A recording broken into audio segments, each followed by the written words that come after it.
ارب روپے میں خرید لیا۔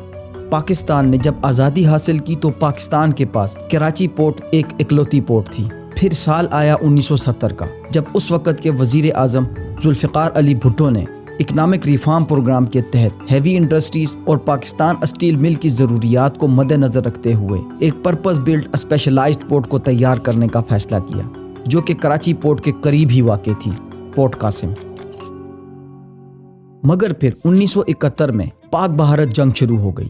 بھارتی شپس نے میزائلوں سے کراچی اور اس کی بندرگاہ پر حملہ کیا۔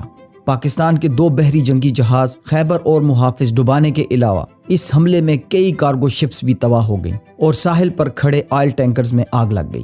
ان حملوں نے پاکستان کی سپلائی لائن کو بری طرح متاثر کیا۔